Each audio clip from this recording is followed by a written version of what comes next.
ஒரு விஷயம் இங்கே நடக்குது அப்படின்னு புரிஞ்சிக்கலாம். வீட்டில் திடீர்னு ஏதாவது ஒரு நல்ல வாசனைகள் வரும்.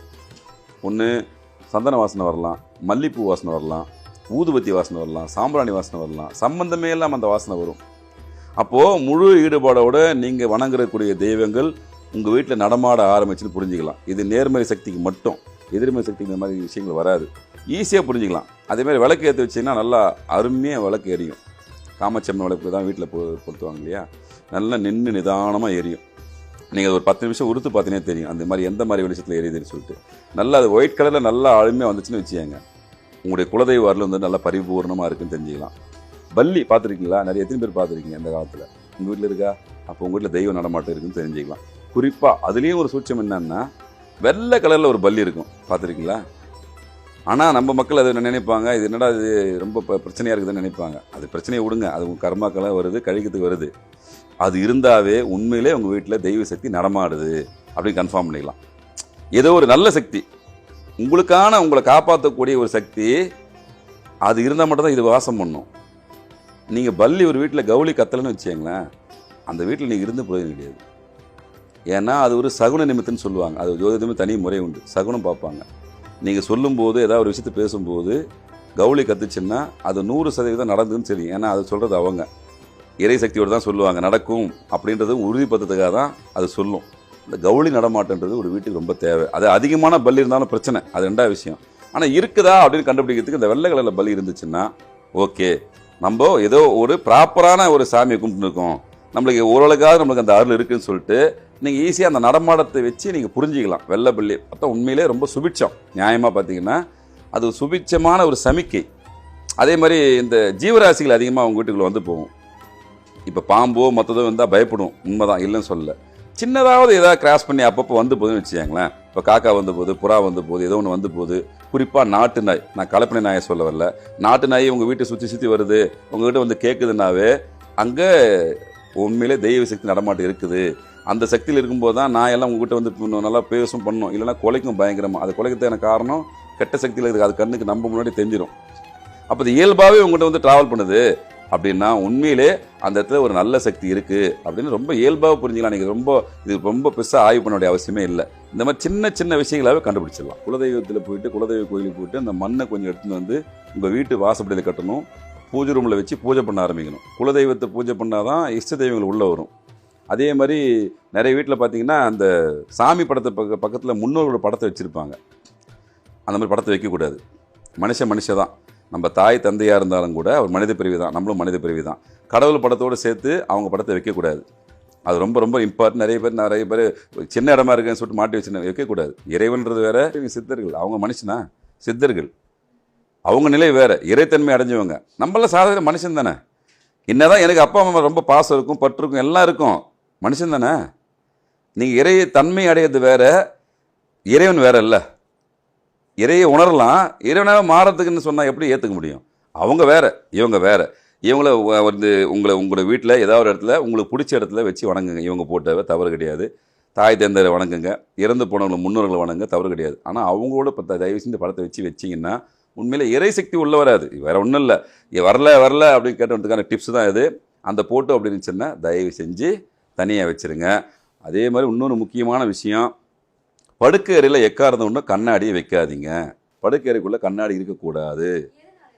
அது கணவன் மனைவிக்கான ஒரு அந்யோன்யத்தை குறைச்சிரும். இப்போ நீங்களே ஒரு தெய்வத்தை போய் வேண்டிட்டு வரீங்க, ஒரு விஷயம் அது எதிர்மறை சக்திகிட்ட போயிடும். அதெல்லாம் ஆக்சுவலாக அது சக்தி இருக்கக்கூடிய தன்மை கண்ணாடிக்கு உண்டு. அது நல்ல சக்தியோ கெட்ட சக்தியோ, அது ரெண்டாவது விஷயம். சக்திகளை பிரதிபலித்து ஈர்த்தக்கூடிய சக்தி 2 பேருக்கு உண்டு, நாய்களுக்கும் உண்டு. நீங்கள் கோயிலுக்கு போயிட்டு வந்தீங்கன்னா நாய் கண்ணில் நீங்கள் படக்கூடாது. நியாயமாக நாய்க்கு வந்து அந்த ஈர்ப்புத்தன்மை உண்டு. அது நல்லதோ கெட்டதோ உங்ககிட்ட இருக்கிற சக்தியை அதை ஏற்றக்கூடிய தன்மை அது பைரவருக்கு உண்டு. அதுதான் அந்த காலத்தில் என்ன பண்ணுவாங்கன்னா, பைரவருக்கு ஒரு இடத்துல கட்டி வச்சுட்டு பால் ஊற்றுவாங்க. கட்டி வச்சு தான் பால் ஊற்றுவாங்க, பார்த்துருக்கீங்களா? இப்போ நீங்கள் கலப்பனை நாய் நீங்கள் வச்சுக்கிறீங்க, வீட்டில் வச்சுக்கிறீங்க, நம்ம அதை நாய் கணக்கில் சேர்த்துக்கல. அது கலப்பனை தான். நம்ம சொல்கிறது நாட்டு நாய். உங்களுக்கு வரக்கூடிய விரயங்களை எடுத்துகிட்டு போய் கர்மாக்களை கொண்டு போய் சேர்க்கக்கூடிய விஷயம் ஒன்று காக்கைக்கும் நாய்க்கும் அந்த தன்மை உண்டு. இவங்க 2 பேருக்குமே நீங்கள் பால் ஊற்றின்னு வந்தாவே போதும். இந்த நாய்க்கு மட்டும் பால் ஊற்றி வந்தாங்களோ விரயங்கள் கம்மியாகும். அதனால் சொல்ல வரேன், கண்ணாடி நீங்கள் வீட்டில் வச்சியாதீங்க, அது பெட்ரூமில் வைக்கக்கூடாது. வச்சிங்கன்னாவே வேறு சக்திகள் உள்ளே வந்து மூன்றாவது மனிதனுடைய தலையீடு அதிகமாகும், தேவையற்ற விதண்டாவாதங்கள் வரும், நல்ல சக்திகள் உள்ளே வராது. வேறு இடத்துல வைங்க, கண்ணாடிக்கு தனி தன்மை உண்டு, அது சந்திரனை முழு ஆதிக்கம் பெற்ற விஷயம், அது தனி டாபிக். ஆனால் படுக்கை அறைக்குள் எக்காரத்தை கொண்டும் கண்ணாடி இருக்கக்கூடாது. ஆனால் டீனரில் ஒரு பிரபலமான ஒரு பாடகர், இப்போ அவர் இல்லை, அவருடைய வீட்டுக்கு போயிருந்தேன். போகிற படியிலே பார்த்தீங்கன்னா நிலைக்கண்ணாடி வச்சு பெருசாக வச்சுருப்பாங்க. இந்த படி ஏறும்போதே நீங்கள் முழுசாக உங்களை பார்த்து தான் அதுக்கப்புறம் அவங்க வீட்டுக்குள்ளேயே போக முடியும். நான் நினச்சிட்டேன், இந்த குடும்பம் எப்பவுமே நல்லா இருக்கும், வாழடி வாடியான்னு பார்த்தா என்ன பெரிய பாரம்பரியமான குடும்பம். அதை நிறைய நண்பர்கள்ட்ட சொல்லுவேன், ஐயா அவங்க வீட்டுக்கு முன்னாடி தயவு செஞ்சு கண்ணாடி வைங்க, எதிர்மறை சக்தி உள்ளே வராது, அது ஈர்த்து அப்படியே திறத்தி விட்டுரும். எப்படி மருதாணி வீட்டுக்குள்ளே வீட்டில் என்ட்ரன்ஸ் வச்சா எப்படி எதிர்மறை சக்தியை விரட்டி விட்டுருமோ அந்த மாதிரி கண்ணாடிக்கு அந்த தன்மை உண்டு. அது வீட்டுக்கு நிலைவாசலில் தாராளமாக முன்னாடி நீ வைக்கலாம், எந்த தவறு முடியாது. வாஸ்து பிரச்சனை இருந்தாலும் அதை சரி பண்ணக்கூடிய தன்மை அந்த கண்ணாடிக்கு உண்டு. இங்கே வணங்குற ஒரு அகம் பிரம்மாசம் சொல்லுவோம் இல்லையா, அந்த மாதிரி உங்களை நீங்கள் உணரணும் அப்படின்னும் போது உங்கள் வேண்டுதல் இப்போ எப்படி கல்லுப்பு போட்டு நீங்கள் வச்சு வேண்டுதல் பண்ணால் நிறைவேறுமோ அந்த மாதிரி அதே பிரம்ம முகூர்த்த டைமில் கண்ணாடிக்கு உங்கள் நேருக்கு நேராக பார்த்துட்டு உங்களுடைய பிரார்த்தனையை முன்வைங்க. 1 to 1 2 பேர் பேசுங்க. உங்கள் மானசீகமாக உங்களுக்கு கோரிக்கையை அந்த கண்ணாடிக்கிட்ட வைங்க. சந்திரன் அட்டகாசமாக வேலை செய்வார், மனோகரனை சாந்திப்படுத்துவார், கோபதாபத்தை அடக்குவார், எதிர்மறை சக்தியை விரட்டிடுவார். உங்களை கோரிக்கை நிறைவேற்றுக்கிற வழியை அந்த கண்ணாடி காண்பிக்கும். கண்ணாடி தியானம்ன்றது சாதாரண தியானம் கிடையாது.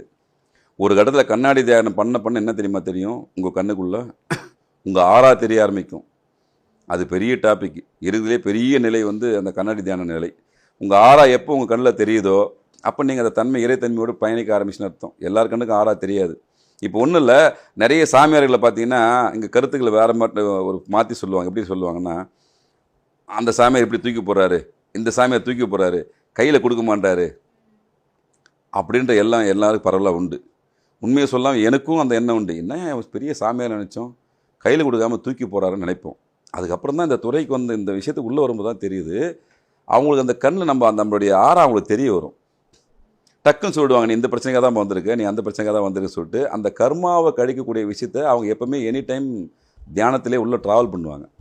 அந்த டிஸ்டர்பன்ஸ் ஆகக்கூடாது, உன் கர்மாவை கழித்து நீ வந்திருக்க, உன் கர்மா நீ உன்னோட விளக்குறேன்னு சொல்லிட்டு தான் எடுத்து இப்படி போடுவாங்க. நம்ம ஆறா அவங்க கண்ணுக்கு தெரியும். நம்ம நோய்வாய்ப்பட்டுருக்கோமா, கடலில் இருக்கிறோமா, வேறு எந்த கோரிக்கையாக நம்ம வந்துருக்கு சொல்லிட்டு அந்த கலர் வந்து ஆறா அவங்கள கண்ணில் காமிச்சிடும்.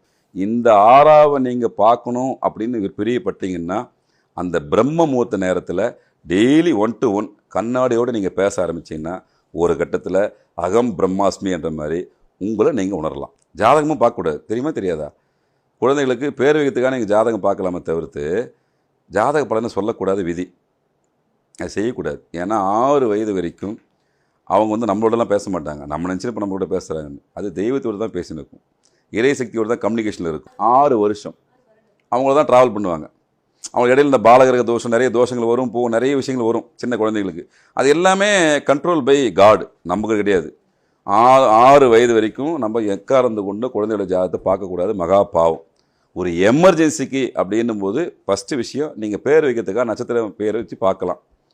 இது ஒன்று தான் சித்தர்களுக்கு சொல்கிற உத்தரவு. மற்ற எந்த காரணத்தை கொண்டும் குழந்தைகள் ஜாதகத்தை 6 வயசு வரைக்கும் பார்க்கக்கூடாது, விதி. பார்த்தா அது எங்களுக்கு பாவம், அவங்களுக்கு இருக்கிறது இல்லையே, எங்களுக்கு பாவம், பார்க்கக்கூடாது. பிரம்ம முகூர்த்த நேரம் தான் ரொம்ப சிறப்பான நேரம். ஆனால் இன்றைய காலத்துக்கு அது ஒத்து வருமானு தெரியல. இப்போ நான் பார்க்குற முறையும் என்னுடைய குரு பார்த்த முறையும் அதுதான். இன்றைக்கு வரைக்கும் நான் பிரம்ம முகூர்த்த நேரத்தில் தான் கணிக்கிறேன். பிரம்ம முகூர்த்தத்தில் கணிக்கும்போது அந்த சித்தனுடைய ஞானிகளுடைய அருளாசி நம்மளுக்கு கிடைக்கும். சொல்லக்கூடிய பலனும் அவங்களுக்கு முழுமையாக போய் சேரும். கணிக்கிறதுக்கான நேரம் கடவுள் கொடுப்பார். 1 குறிப்பாக நீங்கள் ஜாதகம் பார்க்கணுன்னா அந்த பிரம்ம முகூர்த்த நேரம் 1. அதை தாண்டி ராகுகால யமகண்டை தவிர்த்து பார்க்கலாம். அந்த காலத்தில் ஈவினிங் ஆனால் பார்க்க மாட்டாங்க சொன்னதுக்கு காரணம் டெக்னாலஜி எந்த அளவுக்கு இல்லை அப்போது. ஏன்னா அவங்க எழுதணும், கணிக்கணும், நிறைய விஷயங்கள் இருந்துச்சு. விளக்கு வசதியெல்லாம் கிடையாது. ஏதோ ஒரு அகல் விளக்கு வச்சு தான் அவங்க வந்து எழுதுவாங்க, குறிப்பு எழுதுவாங்க. 6 மணிக்கு மேலே பலன் துள்ளி மரம்னா நிறைய கிரகங்கள் அவங்க கண்ணுக்கு தெரியாது. வயதானவங்க இருக்கிற நிறைய அந்த மாதிரி பிரச்சனைகள் அப்போ அந்த காலத்தில் இருந்தது. இந்த காலத்தில் டெக்னாலஜி வளர்ந்துச்சு. அதுக்காக எந்த நேரத்தில் வேணும் பார்க்கலான்னா பார்க்கக்கூடாது. ராகு காலம் யமகண்டை தவிர்த்து நல்ல நேரத்தில் பார்க்கணும். இன்னொரு விஷயம், நிறைய பேர் செய்யக்கூடிய விஷயம் என்னென்னா, ஜோசிகார் தானே எப்போ வேணால் போக மணி கட்டுக்கலாம்னு நினைக்கிறாங்க. அந்த தவறை யாரும் செய்யாதீங்க. என்னதான் நீங்கள் அவங்ககிட்ட போய் உங்கள் குறிப்பை கொடுத்தாலும் கூட உங்களுக்கு எப்போ பார்க்கணுன்னு விதிக்கப்பட்டிருக்கோ அப்போ தான் பார்க்க முடியும். அதை நீங்கள் கொடுக்கும்போது நல்ல நேரத்தில் கொடுங்க. ராகுகால யமகண்டை தவிர்த்துட்டு அவங்கக்கிட்ட அந்த விஷயத்தை அனுப்புங்க. அது உண்மையிலே பலனும் உங்களுக்கு நல்லபடியாக வந்து சேரும்.